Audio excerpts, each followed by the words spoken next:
मुझे पता नहीं था आप लोग इतनी तैयारी करके बैठे हुए हैं। अच्छा लग रहा है। और आप लोग बीपीएससी की तैयारी करते हैं? जी जी। अच्छा, ठीक है। कोई सवाल मन में हो या कुछ हो ऐसा तो पूछ सकते हैं। बाकी हम तो मधुबनी में ही हैं, यहीं कलेक्ट्रेट में। कोई भी डाउट होगा पूछिएगा, लेकिन थोड़ा सा प्रॉब्लम आएगा। हमारा तो 20 साल में ही प्रॉब्लम शुरू हो गया था लाइफ में। 20 वर्ष की थे तो मम्मी का डेथ हुआ था। तब से मतलब लाइफ बहुत ज़्यादा उतार चढ़ाव हो जाता है। और उतार चढ़ाव होगा क्यों नहीं, जब मतलब माँ मरती है तो बहुत कुछ चला जाता है। एक पैसा ही नहीं बल्कि इमोशनल सपोर्ट भी ख़त्म हो जाता है, जो सबसे ज़्यादा ज़रूरी है। इमोशनली कोई आपके पीछे खड़ा रहेगा ना तो आप कुछ भी कर सकते हैं। अगर 10 लोग चाहे जैसे समाज होता है खड़ा आपके साथ, तो आप अच्छा कर लेते हैं, ऐसा होता है। तो वही बात है कि आप लोग कोशिश कीजिए कि ज़्यादा ज़्यादा मेहनत करें। आएगी लाइफ में, मतलब ऐसा मत सोचिएगा कभी कि पिताजी किसी के अगर रिक्शा चलाते हैं, हाँ, तो उसका बेटा या बेटी आईएएस आईपीएस नहीं बन सकता है। बिल्कुल बन सकता है। हाँ, ये बहुत ही मतलब आजकल नॉर्मल बात हो गई है। पहले था कि लोग सोचते थे कि पढ़ नहीं पाएगा, अब सब मोबाइल है, ऑनलाइन पढ़ सकते हैं, ऑनलाइन सुन सकते हैं। हमको देखे होंगे आप लोग अब तक मोबाइल फेसबुक वगैरह कहीं ना कहीं देखे ही होंगे। तो बस वही है, वैसे ही आप पढ़ भी सकते हैं, जैसे किसी को देखते हो वैसे पढ़ भी सकते हैं। तो वैसे ही पढ़िए। और उसी से मेरा सेल्फ स्टडी था, मैंने कहीं कोई कोचिंग नहीं किया। मेरा बैकग्राउंड थोड़ा अच्छा है, मतलब पढ़ाई के मामले में, कि आईआईटी बीएचयू से मेरा इंजीनियरिंग था। हम अपने बैच के टॉपर भी थे, वो सब था। लेकिन मम्मी के डेथ के बाद सब चेंज हो गया लाइफ में। मतलब सब लगने लगा कि बहुत ही मतलब मुश्किल है।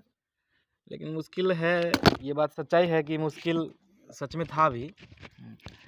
लेकिन उसके साथ ये दिक्कत थी,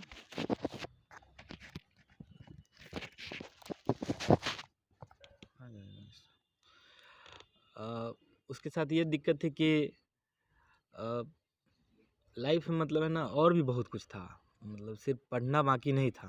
मतलब ये होता है लाइफ में कि आप बहन की शादी, वो भी बड़ी बहन की शादी, छोटी बहन नहीं, हाँ, बड़ी बहन की शादी करना, जिसको मम्मी सबसे ज़्यादा मानती थी, उसकी शादी करना बड़ा मुश्किल था मेरे लिए। मतलब इस उम्र में जब मैं 20 साल का था और अपनी बहन जो कि मेरे से 3 साल बड़ी है, उसकी शादी करना, उसके लिए अच्छा लड़का ढूंढना, सब मतलब जो मम्मी सोची थी जैसा, उससे अच्छा किया मैंने। लेकिन ठीक है, वो होती तो और अच्छा होता शायद। लेकिन वो सब करना है ना, बड़ा मुश्किल हो जाता है मेरे लिए, बहुत टफ था। मतलब इस उम्र में, मतलब ऐसा समझिए ना कि मतलब 20 साल में मुझे है ना, एक भाई भी बनना पड़ा, एक बाप भी बनना पड़ा, एक दोस्त भी बनना पड़ा, सब कुछ मतलब सब करना पड़ा। और ये सब करना पड़ता है, अगर सिचुएशन चेंज होता है तो आपको ये करना चाहिए। और उसमें डरना नहीं है, मुसीबत मतलब आती रहेगी, सबके साथ होता है ऐसा। कोई ऐसा नहीं इस दुनिया में, अंबानी भी ऐसा नहीं होगा जिसको टफ मतलब कुछ लाइफ में टफनेस नहीं हुआ होगा, उसको प्रॉब्लम नहीं होगी, समझे। सभी को होता है, तो वो आप लोगों को भी होगा। मतलब तो उससे डरिए नहीं, वो लड़िए। लड़ने के लिए आप लोग प्रयासरत रहिए, और लड़ सकते हैं। खासकर महिलाएं ज़्यादा लड़ती है, अच्छा, मतलब हम लोगों के मुकाबले, लड़कों के मुकाबले। और मैं महिलाओं को हमेशा आगे रखना चाहता हूँ, उनको आगे करना चाहता हूँ। ये शुरू से मेरा मतलब ये है एम, क्योंकि मैंने अपनी मम्मी को देखा है कि वो एज अ मतलब वुमन, और इतना कुछ मतलब एक टीचर हेड मास्टर होने के बावजूद, मेरी मम्मी बीपीएससी भी निकाली हुई थी। वो झारखंड में हुआ था उस टाइम में, तो वो गई नहीं थी। उस टाइम में टीचर बन गई इधर ही बिहार में। पहले बिहार झारखंड एक था 99 में तब। तो उस टाइम में मतलब, तो मैं देखता था उनको कि सब कुछ करते हुए, काम करते हुए, घर का काम भी करना है। और घर का काम बहुत मुश्किल काम है। मतलब बाहर जो भी हम लोग करते हैं, हम जो ड्यूटी जाते हैं या करते आते हैं, ऑफिस आना जाना, ये सब आसान है, कुछ बड़ी बात नहीं। जाके बैठ के साइन करना होता, कुछ नहीं, समझे। कहीं गए घूमने, मतलब किसी मॉनिटर करने चले गए, कहीं निरीक्षण करने चले गए, उस समय मज़ा ही आता है, क्योंकि उसी के लिए हम इस जॉब को चुने हैं। मतलब कि जनता के साथ मिल सके, उनसे बात कर सके, उसी के लिए हम आए ही हैं। मेरा मोटो हमेशा से वही रहा है, तो इसलिए मुझे अच्छा लगता है। और वही काम कीजिए भी लाइफ में जो पसंद हो, समझे। और उसका बड़ा फ़ायदा होता है उसमें, है ना। आपको मेहनत जैसा महसूस नहीं होगा कभी भी। बहुत लोगों को मेहनत जैसा लगता है, लेकिन मेहनत वहाँ महसूस नहीं होगा। जब जो चीज़ पसंद हो वो चीज़ करना है। जैसे कि मान लीजिए पसंद है घूमना, तो बहुत लोग ट्रैवलर बन जाते हैं, घूमते रहते हैं, उसको मज़ा भी आता रहता है और उसका ट्रैवलिंग भी होते रहता है। दोनों काम होगा। ठीक है, लिखना किसी को, जैसे मेरा मतलब लिखने का भी शौक़ है, हम कविताएँ भी लिखते हैं, तो उसमें हमको बहुत अच्छा लगता है। जब भी हम उदास होते हैं या फिर जब भी परेशान रहते हैं तो कविताएँ लिखते हैं। तो अब तक 500-700 कविताएँ लिख चुके हैं, तो मतलब सोच लीजिए कितना बार उदास रहे होंगे हम लाइफ में समझ सकते हैं। तो होता है आपके जीवन में, मतलब सब होगा। तो मेन एम यही होना चाहिए कि जो सोचे हैं ना वो पूरा होना ही चाहिए, समझे। पहले वो होना चाहिए, जैसे पढ़ना है और उसके बाद खेलना भी है, दोनों काम है, दोनों अच्छी बात है, गलत कुछ भी नहीं है। लेकिन पहले पढ़ाई फिर खेल, कोई दिक्कत नहीं है। अगर खेलना ही आपका एम है कि आपको बाद में मान लीजिए ओलंपिक में जाना है, तो फिर खेलिए पहले, फिर पढ़िए, समझे। तो जो आपको अच्छा लगे उसके हिसाब से आप लोग काम कीजिए और खूब मेहनत कीजिए। मेहनत करिएगा तो कोई आपको है ना मतलब हरा नहीं सकता है, ये बात आप हमेशा याद रखेंगे। किसी को कोई नहीं हरा सकता है, मेहनत करने वालों को। ये बहुत ही मतलब ये बड़ी बात है, आप इसको कभी गौर कीजिएगा कि बोलते हैं हमेशा, सीढ़ियाँ उन्हें मुबारक जिन्हें छत तक जाना है, अपनी तो मंजिल है आसमां, रास्ता खुद बनाना है।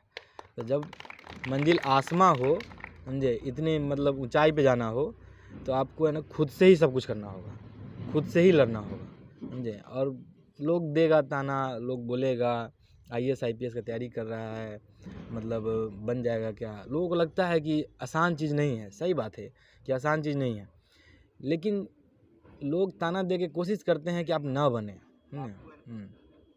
तो आप ऐसा मत कीजिए कि आप ना बने, आप अपना मेहनत कभी भी डिसकंटिन्यू मत कीजिए, पढ़ते रहिए। ये सब होगा लाइफ में, मतलब आपको लोग बोलेंगे, आप पढ़ते रहिए। मैं पढ़ता रहा, लोग बोलते थे, बहुत कुछ बोलते थे, जब भी निकलो बाहर बोलते थे कि तुम्हारा हुआ नहीं हुआ, तुम IIT में जॉब छोड़ दिया। मतलब हमको लोग एक प्रकार से नकारा ही समझ लिए थे कि मतलब ये जॉब छोड़ दिया है, मतलब या तो इसके पास दिमाग नहीं है, ऐसा सोचते होंगे, या फिर सोचते होंगे ये इससे IAS IPS नहीं होगा, ऐसे ही टाइम पास कर रहा है, लोगों को लगता है। लेकिन जब मैं बना, वही लोग जो ताना देते थे वही लोग आकर के सब आकर के मिलते हैं, समझे। आपको धन्यवाद, आपको कंग्रेचुलेशंस जो भी है वो कहेंगे आकर के। तो आपको अंदर से एहसास होगा कि आप मेहनत किए तो उसका फल मिलता है। ये बहुत ही मतलब आम बात है, मतलब अगर आप कीजिएगा तो। और देखिए, सिर्फ मेहनत करने से फल नहीं मिला, फल इतना अच्छा मिला कि बिहार का सबसे युवा SDM बन गया 22 साल में। अब देख के लगता नहीं है मतलब हमको कि कोई SDM होगा ही, समझे। अभी ट्रेनिंग में है यहाँ मधुबनी में, कोई कह नहीं सकता है, आप मतलब मुझे देख लीजिएगा तो। लेकिन ठीक है, ऐसे ही होता है, आप पढ़िएगा तो आप बन सकते हैं। कोई 21 साल में भी IAS बन जाता है, बन सकते हैं, वो मेहनत करने से ही होता है सब कुछ। बाकी आप लोगों को कोई सवाल उवाल है तो पूछिए, हम मतलब तैयार है आपका जवाब देने के लिए। ये बहुत ही मतलब आम बात है, मतलब अगर आप कीजिएगा तो। और देखिए, सिर्फ मेहनत करने से फल नहीं मिला, फल इतना अच्छा मिला कि बिहार का सबसे युवा SDM बन गया 22 साल में। अब देख के लगता नहीं है मतलब हमको कि मतलब पढ़ना पड़ेगा, मतलब इसमें कुछ दुमत वाली बात नहीं है कि देखिए, मेहनत का है ना कोई विकल्प ही नहीं है। मतलब बहुत सारी चीज़ का विकल्प है, जैसे कि कोई काम है, मान लीजिए मेरा वो ड्राइवर है, वो गाड़ी चलाता है, ठीक, उसको अगर वो काम न मन करे करने का तो दूसरा काम कर लेगा, लेकिन मेहनत वहाँ भी उसको करना पड़ेगा, है कि नहीं। तो मेहनत का विकल्प नहीं है। मान लीजिए मेहनत आपको इसमें करना है, इस एग्ज़ाम में, तो मेहनत कीजिए। इसका कोई शॉर्टकट भी नहीं होता है। बहुत कोचिंग वाले या कोई भी लोग बोलते होंगे कि शॉर्टकट से हम आपको बता देंगे, शॉर्टकट होता ही नहीं। शॉर्टकट होता तो लोग इतना मतलब इसकी वैल्यू नहीं करते, इस एग्ज़ाम की। इसमें पास होने वाले लोगों की इज्जत ही नहीं होती अगर शॉर्टकट होता तो। जैसे एक नॉर्मल एग्ज़ाम है, उसके मुकाबले BPSC UPSC वाले की इज्जत ज़्यादा क्यों है? वजह यही है, क्यों? क्योंकि इसमें शॉर्टकट नहीं होता, इसमें मेहनत लगती है, इसमें सब परीक्षा होता है, प्रीलिम्स, मेंस, इंटरव्यू, समझे। ऑब्जेक्टिव, सब्जेक्टिव, उसके बाद मौखिक, समझे। तीनों तरह से आपको मतलब है ना जांच लेता है, उसके बाद जा कर के चुनता है। मतलब 3 बार जैसे फ़िल्टर होना मतलब पड़ता है। हाँ, 3 फ़िल्टर समझिए, उसके बाद भी चांस है कि नहीं भी हो सकते हैं, ऐसा भी है इसमें, समझे। तो वो डर भी बना रहता है। तो कम उम्र में होने के बावजूद मतलब मेरा था कि इंटरव्यू में हमसे पूछते हैं मतलब कि सवाल, इतनी कम उम्र है, आपकी दाढ़ी मूछें भी नहीं आई है, आप एक ज़िला कैसे संभालेंगे? तो मतलब वही होता है आपका फेज़, जब आपको है ना क्वेश्चन पे आपको अपना कॉन्फिडेंस दिखाना होता है कि आप सच में एडमिनिस्ट्रेटर बन सकते हैं कि नहीं, एक प्रशासक बन सकते हैं कि नहीं। जैसे मान लीजिए आज चुनाव है और चुनाव में हमको भेज दिया जाए और हम मतलब हमको बच्चा देख करके समझ करके कोई गुंडागर्दी शुरू कर दे, तो ऐसा थोड़ी होगा। तो मेरे में वो बात होनी चाहिए प्रशासक वाली, तभी हम उस चीज़ को संभाल पाएंगे, है कि नहीं। दिमाग ही तो लगाना होता है, ऐसा तो है नहीं कि हमको जाके लड़ना है उस गुंडे से, ऐसा है नहीं। तो जब हमको सारी सुविधाएं दी गई है, सब कुछ है, तो प्रशासक का काम यही होता है कि आप अपने ऑर्डर से, अपने निपुणता से, अपने कौशल से आप किसी भी प्रकार के कितना भी ऑड सिचुएशन हो उसको कंट्रोल में कर सके। यही होता है असली प्रशासक, यही काम ही है आपका। पूरा प्रशासन, जिला प्रशासन का काम ही यही है कि वो जिला में हो रहे हर एक ऑड सिचुएशन को ठीक करते हैं, यही काम है उनका। तो वहाँ वो पूछे मुझसे कि कम उम्र में कैसे मतलब आप जिला संभालोगे। मैंने बोला जी बिल्कुल संभालूंगा। तो मतलब होता है ना, उनके कॉन्फिडेंस वाले क्वेश्चन को उनके ही कॉन्फिडेंस से तोड़ दीजिए, समझे। सामने वाले को लग जाए कि नहीं ये तो कर लेगा। फिर पूछ दिए कैसे, प्रूफ करके बताओ इस बात को। तो मैं जानता ही था, तो हम बोले कि ठीक है कि सर कम उम्र है तो ज़्यादा सीखेंगे, ज़्यादा सेवा भी करेंगे। तो बोले इससे तो प्रूफ नहीं हुआ। तो वहाँ पे वो यही सुनना चाह रहे थे अगला लाइन जो हम बोलने जा रहे हैं कि मैंने बोला कि उनको 2 स्टेज मैंने क्लियर कर लिया है।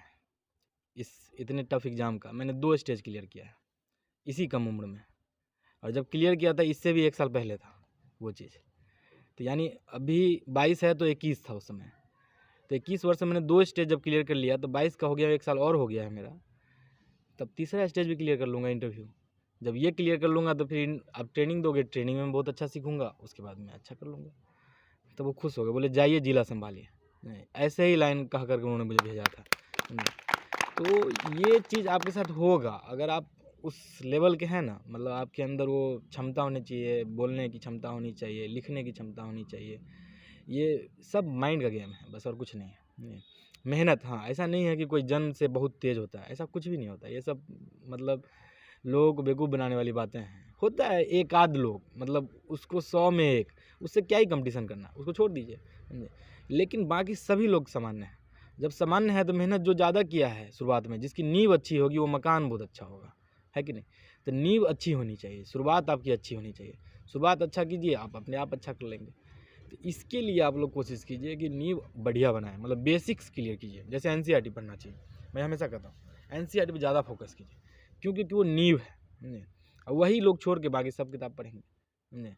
तो फोकस आप लोग एनसीईआरटी पे कीजिए और लिखने पे कीजिए थोड़ा। उसके बाद बोलने वोलने का समझिए कि प्रीलिम्स मेंस इंटरव्यू तीनों की तैयारी एक साथ होती है एक्चुअली में, समझे। जो भी पढ़े, मान लीजिए यहाँ पर एक किताब रखी हुई है भारत की राज्य व्यवस्था, ठीक, लक्ष्मीकांत जी की किताब।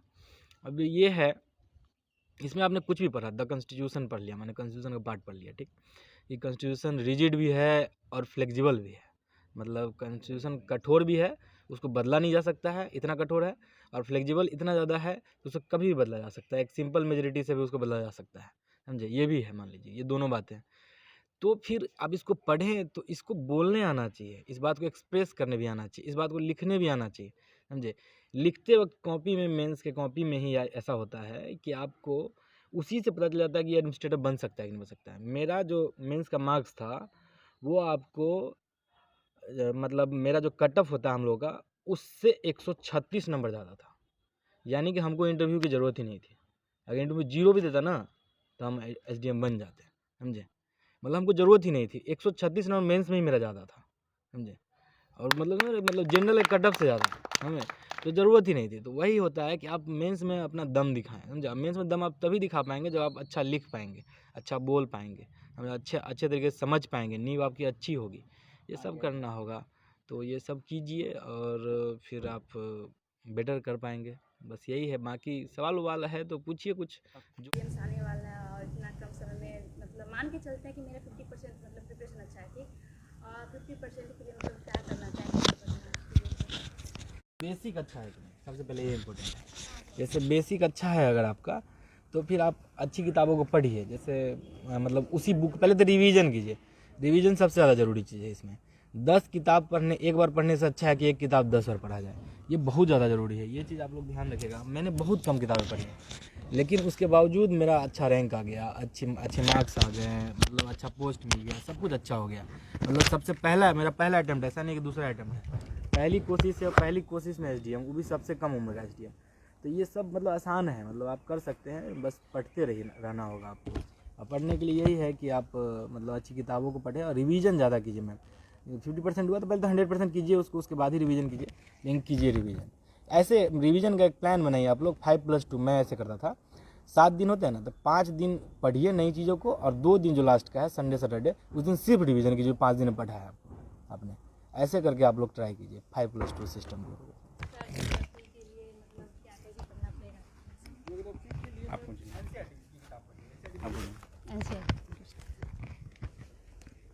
सर मेरा क्वेश्चन, मैं स्टार्टिंग पीरियड में हूँ, पीटी मेंस और इंटरव्यू का 0 लेवल से रणनीति कैसे बनाऊँ जी? जीरो का तो यही है मैम कि एनसीईआरटी है ना, अगर आप थोड़ा सा उठाएं, एनसीईआरटी का 6 क्लास से एनसीईआरटी उठाइएगा, मतलब ज़्यादा 11-12 का नहीं, 6 से उठाइए, वो 0 लेवल है, समझे, वही 0 है। और पेपर भी साथ में पढ़ते रहिए, और पेपर को जो भी आपको अच्छा लगता है, जैसे कि हिंदी अगर पढ़ते हैं तो हिंदी में दैनिक जागरण राष्ट्रीय संस्करण उसका, ठीक, और या जनसत्ता, ये 2 पेपर बहुत अच्छा पेपर है, ठीक है, न्यूज़ पेपर है। और इंग्लिश अगर पढ़िएगा तो द हिंदू और इंडियन एक्सप्रेस, इसको पढ़िएगा, बस इतना ही है। और बेसिक 6 से कीजिए मैम, और उसी को बार बार पढ़िए। और 10th तक बेसिक है, 11-12 टफ है, 11-12 से ही सारा क्वेश्चन आता है, लेकिन 6 to 10 पढ़िएगा तभी 11-12 समझ में आएगा। इसीलिए 0 वही है, 0 से स्टार्ट कीजिए, फिर 100 तक चले जाइए।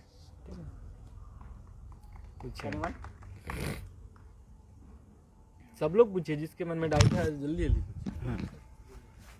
सर हम अभी प्रिपरेशन कर रहे हैं, मतलब 3-4 सेट पहले दिए हुए थे, उसमें मेरा 94 मार्क्स आता था, और अचानक से मेरा 67 मार्क्स आ गया, तो उसके लिए मैं अब क्या कर सकता हूँ? मैंने कुछ स्पेशल क्या सर एक्चुअली मैं फैमिली प्रॉब्लम भी है, जिस वजह से मुझे प्रॉब्लम आ गया, और मुझे अब ये नहीं लग रहा है कि मैं कैसे अब आगे के लिए प्रिपरेशन कैसे करूँ। मन में जब भी ऐसा लगे नेगेटिव बात, समझे, कि आपके मन में नेगेटिविटी आ गई है, कि गड़बड़ हो रहा है, तो सबसे पहले तो मन को है ना शांत कीजिए, मतलब 1-2 दिन दीजिए, आराम से शांत हो जाइए, सब कुछ भूल जाइए, जो भी है परेशानी, जो भी दिक्कत है, नेगेटिव बातों को भूल जाइए। नेगेटिव तो रहना ही नहीं, कोई लॉजिक ही नहीं नेगेटिव रहने का। नेगेटिव रहने पे क्या है ना कि घाटा है, तो जब घाटा है तो उस चीज़ को क्यों करें, समझे। पॉजिटिव रहिए, पहले मन में बनाइए कि आप कर सकते हैं, और सच में कर सकते। जो आदमी 94 नंबर ला रहा है, समझे, वो आदमी फिर से 94 ला सकता है, 94 क्या 100 ला सकता है, वो आसान है, समझे। तो वो प्रयास कीजिए, आप कोशिश कीजिए कि 94 जब लाए थे उस समय कितनी मेहनत किए थे, उतनी ही मेहनत कीजिए, उससे ज़्यादा कीजिए थोड़ा सा। सिचुएशन घर में आते जाते रहेगा प्रॉब्लम, वो तो नॉर्मल बात है सबके घर में, समझे सर। तो उसको हैंडल कीजिए, वो तो मतलब आप कर सकते हैं। वो हैंडल नहीं कीजिएगा तो प्रशासक भी नहीं बन पाइएगा अच्छा, जब घर ही नहीं संभाल पाएगा जिला कैसे संभालिएगा, ये भी जरूरी है। एक और क्वेश्चन है, आइए। प्रणाम सर, मेरा क्वेश्चन ये है सर, मैं एक गवर्नमेंट जॉब में सरकारी टीचर हूँ सर, मध्य विद्यालय कलवाई करमौली में, और मैं भी चाहता हूँ कि बीपीएससी की तैयारी करूँ, तो जॉब करते हुए इस तैयारी कैसे किया जाए सर, इस पर थोड़ा फोकस किया जाए। जॉब करते हुए ना टाइम थोड़ा कम मिलता है, दिक्कत यही है। और उसके लिए सबसे अच्छा उपाय यही है कि सुबह में पढ़िए, सुबह का टाइम निकालिए। जैसे कि अभी मान लीजिए अभी जॉब का टाइम है आपका, अभी तो जॉब करना पड़ेगा, और आप सुबह में 3 बजे से लेकर के 7 बजे तक, यही मेरा टाइम होता था सुबह पढ़ने का। तो ये सुबह में पढ़िए, उस समय क्या होता है ना कि आदमी मन शांत रहता है, सुबह सुबह उठ रहते फ्रेश रहता है, समझे, आसपास कोई मतलब शोरगुल भी नहीं होता है, तो आप पढ़ सकते हैं। तो उस समय आप पढ़िएगा तो जो भी चीज़ पढ़िएगा वो ध्यान भी रहता है और याद भी रहता है। और ऐसे कीजिए सर, वही एक टाइम है, और कोई टाइम तो है नहीं। या फिर जब भी आपको सही लगे, जैसे कि आप जॉब से जाइएगा तो थक ही जाइएगा, फिर पढ़ना शुरू कीजिएगा तो 10 मिनट बाद बोर हो जाइएगा। उससे बेहतर है कि सो जाइए आराम से, फिर उठिए सुबह, सुबह उठ के पढ़िए, फिर आइए जॉब। यही दैनिक प्रक्रिया बनानी होगी रोज की। एक और क्वेश्चन है, क्या नाम है आपका? रितु कुमारी। क्या क्वेश्चन है आपका? मेरा सीट में 80-90 आता है, उससे आगे बढ़ता ही नहीं है, उसके लिए फिर क्या करें? तो सर जवाब दे दिए। 80-90 कितने मेहनत से आ रहा है और क्या पढ़ने से आ रहा है। मान लीजिए कि आप एनसीईआरटी में पढ़ रहे हैं, ठीक है, और ज्योग्राफी पढ़ रहे हैं, उसमें 10 चैप्टर लूसेंट पढ़ते हैं ना, इसीलिए गड़बड़ होता है। ये सब किताब देखिए, ये सब किताब को मैं बुरा नहीं कहता, ये सब सार है, ठीक। अब आपको एक लॉजिक देते हैं, लॉजिक से समझिएगा इसको। मान लीजिए हमको कोई एग्ज़ाम मतलब है ना देना है, ठीक, और हम ही को एक किताब लिखना है, हमको देना नहीं है, हमको एक किताब लिखना है, ठीक। तो हम जो किताब लिखेंगे, कोई एनसीईआरटी से पढ़ के ही लिखेगा, सभी बुक लिखने वाले सभी एनसीईआरटी को पढ़े हुए हैं, ठीक। अब उन्होंने एनसीईआरटी से पढ़ा, अब हम वही लिखेंगे जो हमको याद नहीं रहता है जल्दी, हमको जो टफ लगता है वो चीज़ हम खाली बुक में लिखेंगे, वो चीज़ तो नहीं लिखेंगे ना जो हमको एकदम आसान लगता है। जैसे कि मान लीजिए रॉक कैसे बनते हैं, माउंटेन कैसे बनते हैं, ये सब चीज़ हमको बहुत अच्छे से पता है, वो सब बेसिक बात नहीं लिखेंगे, समझे। हम हमेशा कोशिश करेंगे टफ बात लिखे जो हमको है ना याद करना पड़ता था, पढ़ते वक्त टफ लगता था, उसको लिखेंगे तो उस सार बन जाएगा ये किताब। ठीक, किताब बढ़िया होगी, लेकिन दिक्कत उसमें वही है कि उस सारी बात नहीं लिखी होगी। ठीक, जब सारी बात नहीं लिखी है तो उस बात को पढ़ना ही नहीं चाहिए। तो ऑथेंटिक सोच पढ़िए। ऑथेंटिक का मतलब हुआ कि मतलब जो सबसे सही चीज़ है, समझे, और सबसे सही चीज़ एनसीईआरटी में उसमें सब कुछ है। जब जहाँ सब कुछ है उसको पढ़िए। अब ऐसे सार पढ़िएगा तो उसमें घाटा यही है कि आधा मिलेगा सही, आधी चीज़ें मतलब बेकार की होंगी, या फिर जो उनको टफ लगा। मान लीजिए हमको पता है औरंगजेब, अब जो पढ़ लिए उसी को पढ़िए, अब तो टाइम नहीं है मैम। अब अगले साल के लिए जो मैं बता रहा हूँ ये सब अगले साल के लिए, क्योंकि अभी तो आप बस यही कीजिए जो पढ़े हैं उसी को रिवीजन कीजिए, ज़्यादा से ज़्यादा क्वेश्चन बनाइए। अभी क्वेश्चन बनाइए आप, उससे है ना वो फ़ायदा होगा थोड़ा सा, वही कीजिए और कोई उपाय नहीं। प्रीवियस ईयर उठा के बनाइए ना, प्रीवियस ईयर बनाते कि नहीं, प्रीवियस ईयर 10-15 साल कम से कम बनाइए। हम तो पूरा बनाए गए थे पहले बार में, समझे, पूरा एक भी क्वेश्चन नहीं छोड़ते, तो वो कर लीजिए। समझिए, पहले समझने का प्रयास कीजिए, जो समझ में नहीं आ रहा उसको तो याद ही हो जाता है 4 बार समझने की कोशिश में। हाँ ये होगा ही, ये तो नॉर्मल ह्यूमन। आप नहीं भूलिएगा तो भगवान हो जाइएगा इंसान ही रहना है ना तो बस वो सब होगा। रिवीजन, इसीलिए बोले थे रिवीजन करना, रिवीजन बोल रहे हैं, बार बार रिवीजन कीजिए। जैसे कि मतलब है ना 5+2 बताएं, 5 दिन पढ़िए, 2 दिन रिवीजन कीजिए। आदमी ये करता नहीं है, लोग लगता है एक बार पढ़ लिए हैं यादें होगा, याद रहता नहीं है, 4 दिन बाद फिर सब भूल जाता है। इसलिए कोशिश कीजिए कि याद मतलब करते वक्त मतलब बार बार पढ़िए, लिख के पढ़िए। अगर लगता है कि भूल ही जा रहे हैं, बार बार जल्दी भूलते हैं, तो लिख के पढ़िए। मतलब ऐसा कुछ नहीं है कि कितना मतलब टाइम देना चाहिए। कोशिश ये कीजिए कि जितना टारगेट रोज सेट करें उतना कंप्लीट करके ही सोएं, खाएं भी नहीं। हमारा कोई ऐसा मतलब टाइम नहीं था, हम टाइम के हिसाब से नहीं पढ़ते थे, हम पढ़ते थे आपको टारगेट बेस्ड स्टडी। रात को डिसाइड करते थे सोने वक्त कि कल 5 चैप्टर खत्म करेंगे, 5 चैप्टर जब तक खत्म नहीं होता तब तक खाते भी नहीं। रात में डिसाइड किए, सुबह उठे, सुबह 3 बजे से उठे, और जब तक खत्म नहीं हुआ वो 5 चैप्टर तब तक खाते नहीं थे, कुछ करते नहीं थे। हाँ, रात में डिसाइड कीजिए, कल सुबह पढ़िए, कल सुबह से उसका बड़ा फायदा होता है। उसका क्या होता है ना, घर में कोई आ भी गया ना तो उससे मतलब है ना अंदर से जो मजबूती रहेगी, उसमें क्या होगा कि घर वालों को नेगलेक्ट कर सकते हैं, समझे। नहीं तो टाइम बना लीजिएगा 2 घंटा, अभी हिस्ट्री पढ़ना है, और उसी टाइम मौसी आ गई, समझे, ले मौसी के चक्कर में टाइम गया, समझे। और उसके बाद 2 घंटा बाद था खेलने का, मौसी गई तो फिर रूटीन में तो खेलने का है, तो खेलने वक्त आपको पढ़ने का मन नहीं करेगा, चाहे कुछ कर लीजिए, समझे। ये सब माइंडसेट है, मतलब मेंटालिटी ऐसे ही काम करता है। वैसे भी सर जब आपका टाइम शेड्यूल सेट रहता है तो उस समय टॉर्चर करने के लिए परिवार के लोग भी आप जैसे रिलेटिव में नहीं आते हैं, नहीं आ रहे, ठीक है, तब बढ़िया है, तब तो हेल्पिंग परिवार है। बहुत जगह ऐसा नहीं होता है। यहाँ आ जाइए। देखिए, लिखने का यही है कि आप जो लिखते हैं ना, जैसे क्या लिखते हैं, जैसे लिख रहे हैं मान लीजिए हम, हाँ जैसे हम ही कुछ लिखते हैं, समझे। हम क्या करते हैं, जैसे हम अभी कोई भी बात बोल रहे हैं, सब बात को एक एग्जाम्पल समझा रहे हैं कि नहीं समझा रहे हैं। ये चीज़ क्या करता है, फायदा क्या करता है कि सीधे दिमाग में सेट हो जाता है, या आप भूलिएगा नहीं। कोई भी आदमी यहाँ पर जितना हमसे बात कर रहे हैं वो आप अपना सवाल भी नहीं भूलिएगा और मेरा जवाब भी नहीं भूलिएगा, ये तय है। क्यों? क्योंकि हम उस बात को एग्जाम्पल से आपको बता रहे हैं, समझे। वही चीज़ वहाँ करना होता है लिखने में। जो भी लिखें, जैसे कि आपने बोल दिया कि मतलब मुगल वंश कमज़ोर था, मान लीजिए, ठीक, मुगल वंश के जो अंतिम शासक सब थे कमज़ोर थे, इसलिए मुगल वंश का विनाश हो गया, ठीक। ये बात आप लिख दिए, तो इस बात को आप प्रूफ कीजिए ना, खाली लिख के तो छोड़ नहीं सकते हैं। प्रैक्टिकली उस बात को प्रूफ कीजिएगा ना। ये कमज़ोर था तो कैसे कमज़ोर था, समझे, कहाँ मिस हुआ था, कोई इतना ज़्यादा रूढ़िवादी क्यों था, इसलिए कमज़ोर हुआ ना, समझे। क्योंकि कोई सोचता था कि उसमें वो अफगान का जो रूलर था वो आकर के अटैक करता था और ले जाता था, तब भी कमज़ोर थे। ये सब एंगल देना होगा, आपको दिखाना पड़ेगा, समझ रहे, तब जा जी। एग्जाम्पल बहुत ज़रूरी है हर चीज़ में। कोई भी चीज़ आप सोचिए, देखिए लॉजिक है इस बात में ना, मतलब क्यों एनसीईआरटी किताब में एग्जाम्पल पहले रहता है, मतलब चैप्टर से पहले एग्जाम्पल रहता है कि नहीं रहता है। एग्जाम्पल, मेरे पापा कहते हैं कि एग्जाम्पल आँख होता है, आँख होती है मतलब किसी भी चीज़ की, समझे। जो पढ़ना है ना बुक, उसकी आँखें होती हैं एग्जाम्पल। जब आँख ही नहीं रहेगा तो देखिएगा कैसे, समझे। इसलिए आँख बहुत इंपॉर्टेंट पार्ट है पूरे बॉडी का, सबसे इम्पोर्टेंट, सच पूछे तो। मतलब वो जो उसका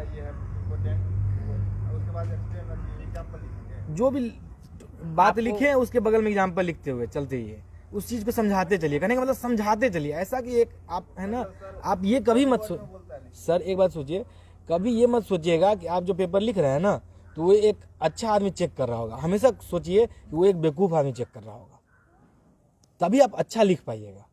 बेवकूफ़ आदमी को समझाने में टाइम ज़्यादा लगता है कि नहीं, उसमें है ना ज़्यादा अच्छे से समझाना पड़ता है, समझे। हाँ नहीं, ऐसा सोचना होगा, हम ऐसा करते थे। आप प्रशासक बनने जा रहे हैं ना, प्रशासक की तरह सोचना यही चीज़ हम करते थे मैम। मतलब कि हमें ना हमेशा कोशिश करते थे कि हम आम भाषा में समझाएं। हमने इंग्लिश में लिखा है पूरा ऑफ कोर्स, लेकिन हम कभी भी उसमें ना टफ इंग्लिश नहीं लिखे हैं, एकदम बेसिक इंग्लिश, समझे। हाँ, ताकि वो समझ सके, समझे। उसमें क्या होता है ना, बड़ा फायदा होता है। वो जब चेक करता है ना उसे लगता है कि आसान है, ये अपने ही गाँव का आदमी होगा, आसपास का, बढ़िया जगह नहीं होगा लंबा। आप पेज का सीमा तो आपको सीमा में लिखना होगा ना सर, वो तो आपको खुद डिसाइड करना होगा। ऐसे तो फिर तो टाइम ही टाइम है, एक ही क्वेश्चन में सब समय निकल जाए। बुक पढ़िए और गूगल यूट्यूब कीजिए, जो समझ में नहीं आया उसको यूट्यूब कीजिए, गूगल कीजिए, नोट्स बनाइए, मन है तो ऐसे कीजिए। नोट्स हम नहीं बनाते थे, लेकिन नोट्स बनाना चाहिए। उसका क्या फ़ायदा होता है ना कि एग्ज़ाम के टाइम में याद करने में एकदम धड़ाधड़ देख लिए। हम नहीं बनाते थे, हमको क्या होता है ना कि जल्दी कोई भी चीज़ पढ़ते हैं ना, हमको याद ज़्यादा दिन तक रहता है। ये मतलब मेरे साथ गड़बड़ है, तो मतलब लंबा कोई भी चीज़ पढ़ ले। हाँ नहीं, कभी कभी नहीं गड़बड़ भी है। अगर कोई गड़बड़ हो गया लाइफ में तो वो भूलते भी नहीं है, वो भी एक दिक्कत है। तो वो सब भी चलते रहे तो अच्छा है नहीं। IQ लेवल यही है, मेहनत करने से। प्रैक्टिस मेक्स अ मैन और वुमन परफेक्ट, समझे।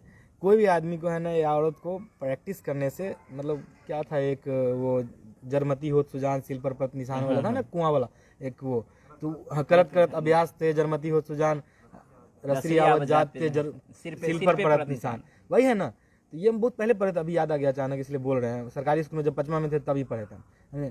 तो वो चीज़ है ना इम्पोर्टेंट है। तो सोचिए कि इतना सील है वो, मतलब इतना बड़ा पत्थर है, मतलब उस पर भी निशान पड़ सकता है एक रस्सी से, बस एक रस्सी से, वो कोमल रस्सी से, समझ रहे हैं। तो फिर आदमी मेहनत करे तो क्या नहीं कर सकता है। मेहनत करने वाला क्या से क्या चला, कहाँ से कहाँ चला गया। अब चांद पे हम लोग पहुँच चुके हैं और आप अब सोच रहे हैं कि मेहनत कैसे करें। आसान है। चलिए सर, बहुत बहुत बहुत धन्य जी जी जी सर। मैंने BPSC सिर्फ लक्ष्य रहा है या कोई और? मेरा अच्छा, मेरा एक्चुअली में लक्ष्य तो था इंजीनियर बनना। सबसे पहले इंजीनियर बनने गए थे, IIT चूज भी किए, IIT में हुआ भी सिलेक्शन, वहाँ चले गए। 3rd ईयर में जब मम्मी का डेथ हुआ तब हम सोचे कि नहीं, अब इंजीनियर नहीं बनेंगे। इंजीनियर बनेंगे तो सिर्फ अपना कल्याण होगा, IAS बनेंगे तो समाज का कल्याण होगा, एक पूरे जिला का कल्याण होगा, अपने बिहार राज्य का कल्याण होगा। बिहार राज्य से बहुत प्यार है हमको, उसके बाद अपने देश का भी कल्याण होगा, समझे। ये सब सोचने की वजह से, और सोचे कि जो भी मुसीबत हम झेले वो किसी और को न झेलना पड़े, इसलिए हम सोचे कि नहीं, सिविल सर्विस ही करेंगे। हम कोई और एग्ज़ाम नहीं दें लाइफ में, कोई भी एग्ज़ाम नहीं। स्टार्टिंग नहीं, IIT करने के बाद, उसके बाद शुरुआत से तो मन कुछ पता ही नहीं रहता आदमी को क्या करना है नहीं करना है। अगर IAS ही बनना था तो IIT क्यों किया हम, कोई लॉजिक ही नहीं उस बात का।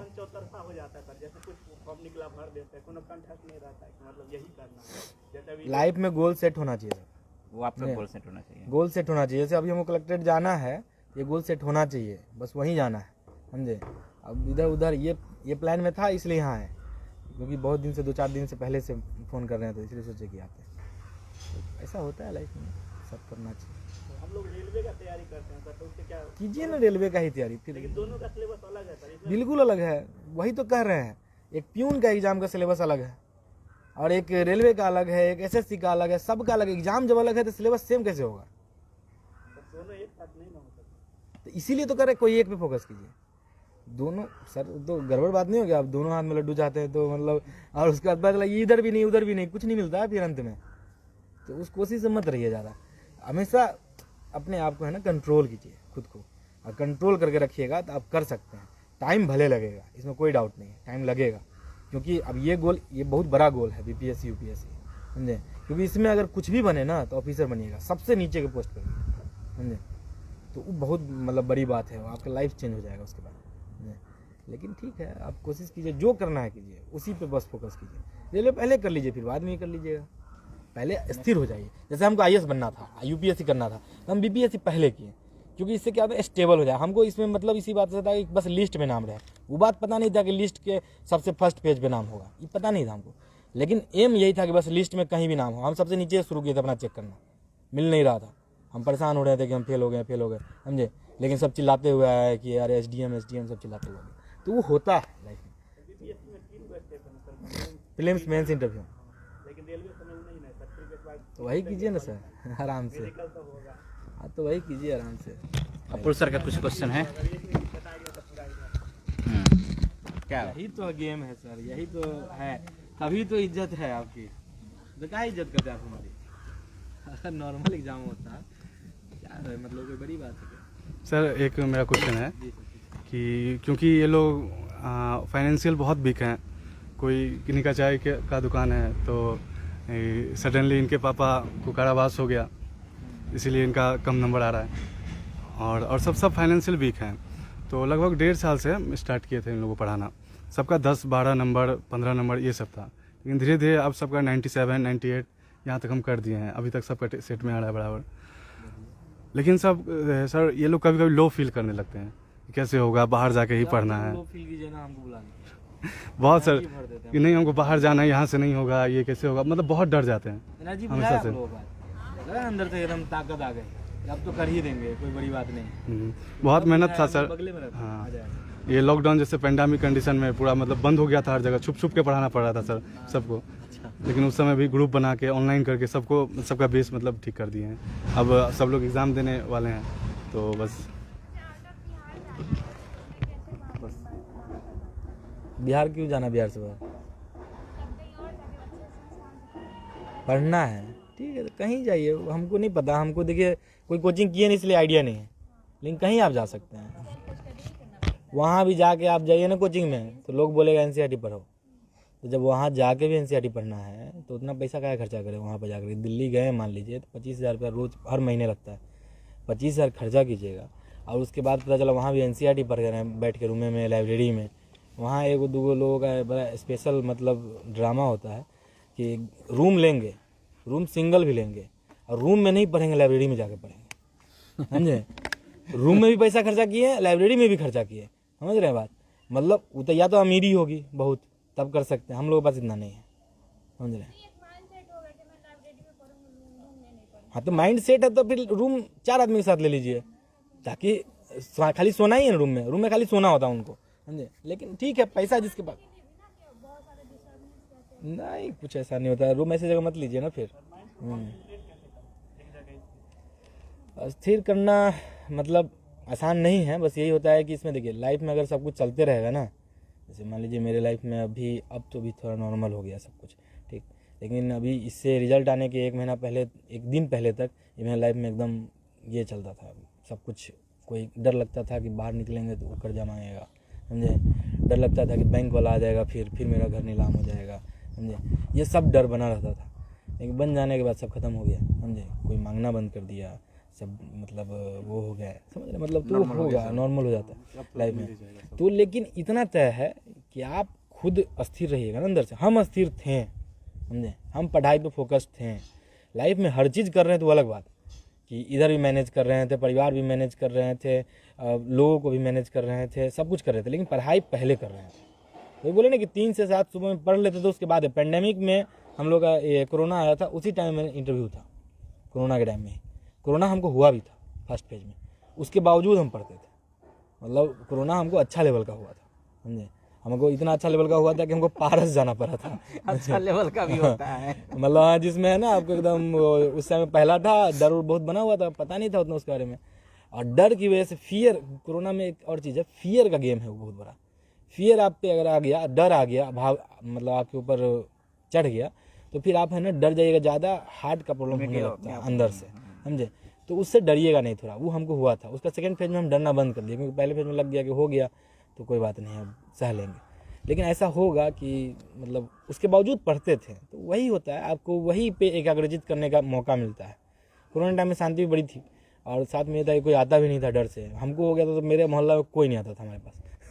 हमको अच्छा लगता था कि हम आराम से टाइम से पढ़ते थे, तो वो चीज़ ठीक है। वो अब जैसे भी पढ़िए, पॉइंट ये है, जैसे भी पढ़िए, पढ़ने वाला मैडम हम लोग, आप तो कम से कम यहाँ बैठ के सुन रहे हैं, खा लेते होंगे 3 टाइम में खाना, खाते हैं ना।